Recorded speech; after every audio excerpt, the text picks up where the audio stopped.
Well, before we find out how this pub has bounced back, let's take a look at the wider picture then, because, geez, Adam, there are fewer pubs in England and Wales than ever before. The total number of pubs has actually dropped below 40,000 in the first half of this year. That's a loss of more than 7,000 pubs since the last decade. There you go, madam. Thank you very much. And I've been chatting to customers, local people here, about what they want to see in the future for this industry, and a lot of them simply want more investment.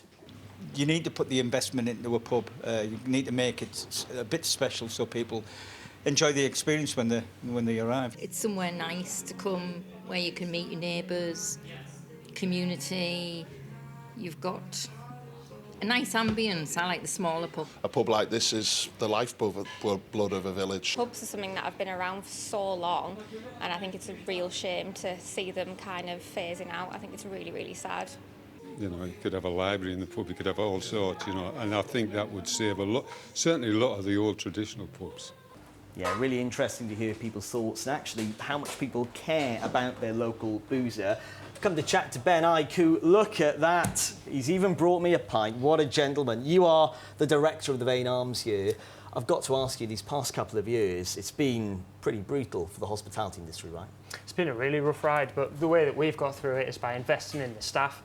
So from Vanessa, who's got her first head chef role, to Kelsey, the apprentice, to our latest recruit, the Ukrainian Roman, who's come in on pot wash to help out. We really try to lock in the staff and get the best out of them. Yeah, and I've noticed that you've put a lot of investment into this pub here in Stockton-on-Tees, and that's what you've got to do. You've got to keep on working at it because you don't want to be part of those figures where pubs are closing up shop. Well, that's it. What we do moving forward is we always invest. So each year we try to invest further and further. So we started off with a 54-seater restaurant, and then we built the conservatory, and then the private dining room, and then the garden area. So now we can stay at 130 as opposed to the 54 we previously had. Do you think things like business costs, the cost of living, we know lots of things are going up. Is that having an impact on the day-to-day running of this place? Not to day because we tend to absorb the costs as a business, but yeah, in reality it really is, because any small profit margins now are absorbed. Right. Well, look, really good to chat to you, and thanks so much for the pint as well. Always a pleasure.